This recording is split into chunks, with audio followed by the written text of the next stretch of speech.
guys, welcome back to another Lucky Man Survival video. So today I just wanted to do a quick little video on something that I have been doing for my EDC that has changed dramatically since the last EDC video we did.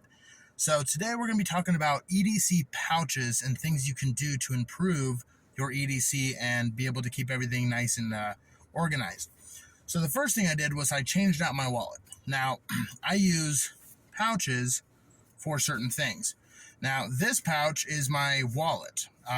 You can see I have my flashlight. I have a small pocket knife. It's one of the OTF knives. Not too bad. It's got a pen. It's got my fire starter. And then inside I have a little bit of cash. I have my debit cards, all that stuff. And then as per usual, I keep some form of silver. Now, the reason why I like this setup is because I was always complaining about having my pockets just over jammed with stuff, you know, constantly losing one of the biggest things I had was losing my flashlight, and that drove me nuts because the clip I have on here isn't as durable as it could be, but in this, it fits perfectly and it does not come out. So I like that a lot. But something I did improve on with my EDC, something that was a little bit smaller, something more compact, especially for the summer months when, you know, I'm not wearing jeans all the time, I'm not wearing pants all the time, I'm more of the time I'm wearing shorts. So I made myself a little medic kit. Now in this, there are some specific things correlating to my job that you guys may not have. So the first thing, so let me just open this up. So the first thing I have is a RATS Rapid Tourniquet. Now, the reason why I have a RATS tourniquet instead of a standard tourniquet is because I drive a lot of dialysis patients. And because of their fistula in their arms, a proper tourniquet cannot be applied to them in a safe manner. So this is an alternative to them. It'll still stop bleeding. It has been proven in the field plenty of times.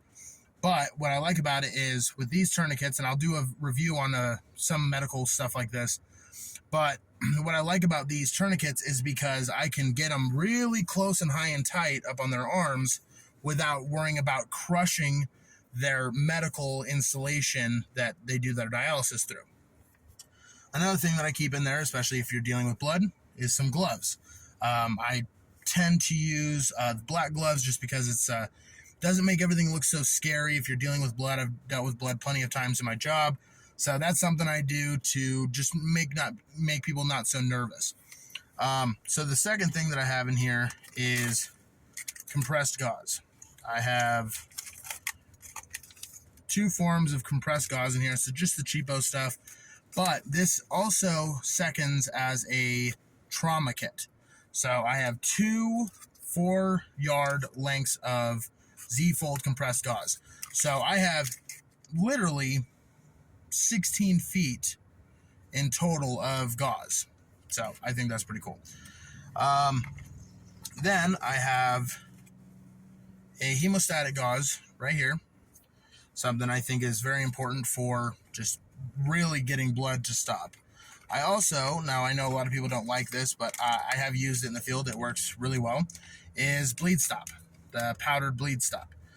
Now the reason why I use this specific bleed stop is because it can work for people on blood thinners. So a lot of my medical patients that I drive around are people on medications, blood thinners, things like that. So having something that is severe bleeding, I can stop it and not have to worry about their blood thinners affecting it.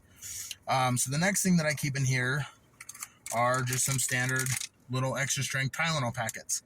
Now, the reason why I like these, especially in correlation with my patients, is if they're in pain or maybe I have a headache that day, I can use it. The next thing I have, now this is more for me because I go on a lot of hikes and stuff, is moleskin. The reason why I have this is I can put it on my ankle if my shoes are rubbing or anything like that. It's a good little thing to have. And then the next things I have in here is basically just some boo-boo stuff. Alcohol pads, little Band-Aids.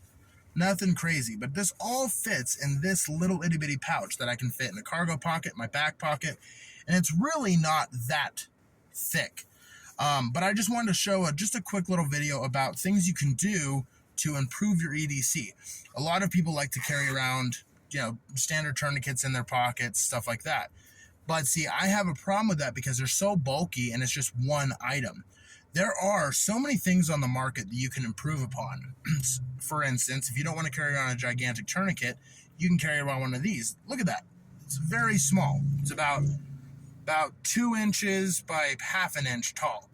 You can stick this in a lighter pocket in your pants. You can stick it in a cargo pocket. You can stick it in your wallet, whatever.